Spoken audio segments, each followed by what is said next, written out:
오늘은 1월 9일 요한복음 3장 10절부터 21절입니다.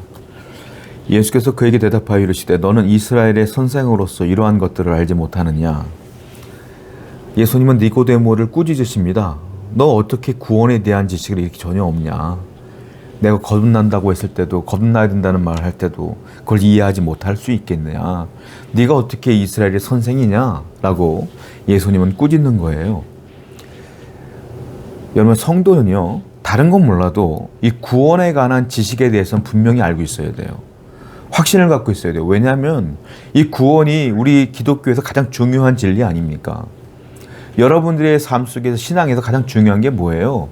구원입니다. 그런데 이 구원에 대해서 우리가 명확하지 않고 분명한 지식을 갖고 있지 않으면 여러분들이 어떤 순간순간마다 구원에 대해서 흔들릴 수밖에 없기 때문에 그래요. 예수님은 니고데모에게 구원에 대한 확신을 가져라, 그리고 분명한 지식을 가져라 라고 말씀하시는 거예요. 그리고 친절하게 니고데모에게 구원이 무엇인지에 대해서, 거듭남이 무엇인지에 대해서 설명까지 해주었단 말이에요. 우리도 마찬가지다. 우리도 다른 건 몰라도 이 구원에 대한 확실한 지식을 소유하고, 그리고 확실한 믿음을 갖고 살아가야 될 줄로 믿습니다. 14절입니다. 모세가 광야에서 뱀을 든 것 같이 인자도 들려야 하리니. 예수님은 구원에 대해서 또 설명을 하는데, 모세가 광야에서 노뱀을 든 것처럼 인자도 똑같이 들려야 한다, 이 표현을 한다는데, 이게 무슨 말이냐면, 불뱀이 이스라엘 백성들을 다 물었잖아요. 그때 모세가 기도했을 때 하나님께서 장대에 노뱀을 달아라 해서 장대를 들여 올렸어요. 그리고 많은 사람들이 뱀에 물리자마자 노뱀을 보는 사람들은 고침받았고, 노뱀을 보지 않으면 다 죽었다, 이 얘기예요. 뭐예요? 말씀을 듣고 순종하여 노뱀을 보는 사람은 구원받았어요. 그런데 인자도, 즉 예수님도 똑같이 노뱀처럼 달려야 된다, 이렇게 말했어요. 이건 뭐냐 하면 십자가에 달려 돌아가실 것들을 예언하시는 거예요. 나도 십자가에서 죽을 거야. 근데 노뱀을 보며 산 것처럼 내가 십자가에 달리지만 나를 보고 믿는 자는 살 것이야, 이 말이에요. 여러분, 구원의 방법은 어렵지 않아요. 우리 하나님께서 구원을 주시는 방법은 복잡하게 만들지 않았어요. 뭡니까? 믿음의 주에 온전케 하시는 예수를 바라보라. 예수만 바라보면 되는 거예요. 그냥 십자가에 달리신 예수를 믿으면 구원을 받는 거예요. 얼마나 간단합니까? 하나님께서 구원을 그냥 선물로 주신 거예요. 근데 왜 아직도 많은 사람들은 이 예수 그리스도를 믿지 못할까요? 저와 여러분들은 이 믿음에서 흔들리지 마시고 이 구원의 선물을 끝까지 붙들고 살아가시기를 축원드립니다. 16절입니다. 하나님이 세상을 이처럼 사랑하사 독생자를 주셨으니 이는 그를 믿는 자마다 멸망하지 않고 영생을 얻게 하려 하심이라. 여기 보면 하나님이 세상을 너무너무 사랑했기 때문에 독생자를 뒀다, 이거예요. 아무리 사랑한다고 해서 자기 아들을 다른 사람을 위해서 죽이는 아버지는 없어요. 사람은 그렇잖아요. 그렇지 않습니까? 내 가족과 내 자신을 위해 사랑하는 게 인간인데 어떻게 자기 자신을, 생판 모르는 남을 위해서 죽음으로 몰을 수가 있겠어요. 근데 하나님은 온 인류를 위하여, 백성들을 위하여, 구원받기로 선택받은 모든 사람들을 위하여 당신의 아들을 이 땅에 보내셨다는 거예요. 이게 뭡니까? 사랑했기 때문에 가능하다는 겁니다. 우리는 그 예수를 믿음으로 구원을 얻게 되었어요. 그러므로 우리는 항상 하나님의 은혜에 감사해야 된다는 겁니다. 자, 여러분들은 얼마나 감사하며 사십니까? 하나님의 사랑을 얼마나 느끼며 감사하며 살세요?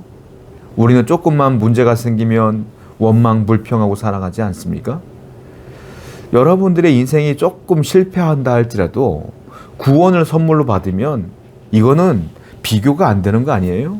그럼 감사해야죠. 속상할 수는 있게요. 실패하면 마음이 어려울 수 있겠죠. 그런데 하나님한테 대놓고 원망할 수 있겠어요?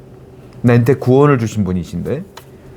여러분, 그 어떤 것도요, 구원과 비교할 수 없는 겁니다. 그러므로 우리는 항상 감사하고 항상 하나님을 위해 충성하고 순종하며 살아가야 될 줄로 믿습니다. 17절입니다. 하나님이 그 아들을 세상에 보내신 것은 세상을 심판하려 하심이 아니요 그로 말미암아 세상에 구원을 받게 하려 하심이라. 그를 믿는 자는 심판을 받지 아니하는 것이요 믿지 아니하는 자는 하나님의 독생자의 이름을 믿지 아니함으로 벌써 심판을 받은 것이니라. 심판과 구원이 나와요. 자, 분명히 말씀하시는데 하나님은 우리를 심판하길 원하지 않는데요. 우리를 구원하길 원한다는 겁니다. 그래서 예수님을 이 땅에 보내신 거라는 거예요. 예수를 믿으면 구원을 받고 예수를 영접하지 않으면 이미 심판을 받은 거래요. 이미. 무슨 말이겠습니까? 예수를 믿지 않으면 생명책에 내 이름이 없어요. 그러면 이미 끝난 거야. 예수를 믿으면 생명책에 내 이름이 기록되어져요. 그러면 이미 구원받은 거예요. 얼마나 간단합니까? 그 중요한 건 뭐예요? 하나님은 많은 사람들을 심판하기 위해서 이러한 규칙을 만든 게 아니라는 겁니다.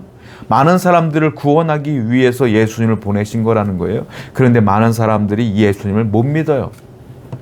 분명한 것은 하나님 우리를 사랑하신다. 우리를 구원하길 원하신다. 분명히 믿으셔야 돼요.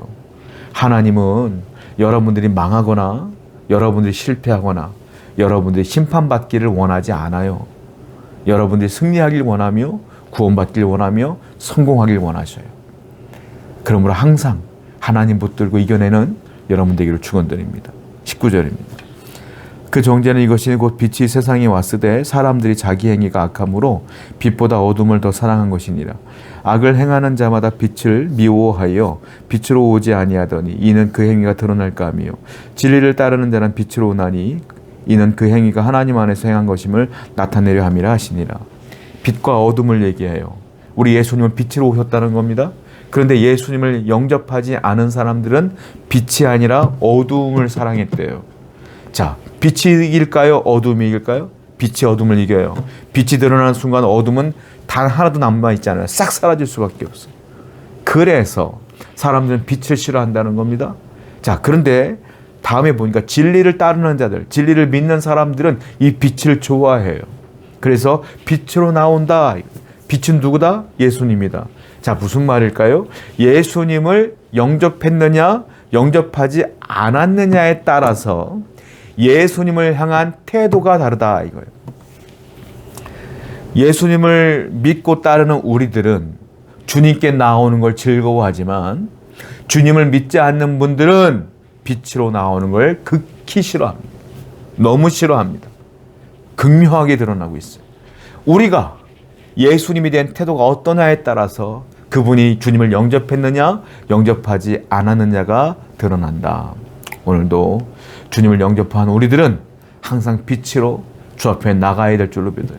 그분께 기도하고 예배하고 말씀을 듣고 말씀 묵상하며 살아가야 될 줄로 믿어요. 오늘도 주님 앞에 나아가 주님 붙들고 살아가는 여러분 되기를 축원드립니다. 기도합시다. 하나님 감사합니다. 믿는 자로서 주님을 영접한 자로서 항상 감사하며 하나님의 사랑에 늘 또 감사하며 살아갈 수 있도록 인도해 주옵소서. 예수님의 이름으로 기도드렸습니다. 아멘.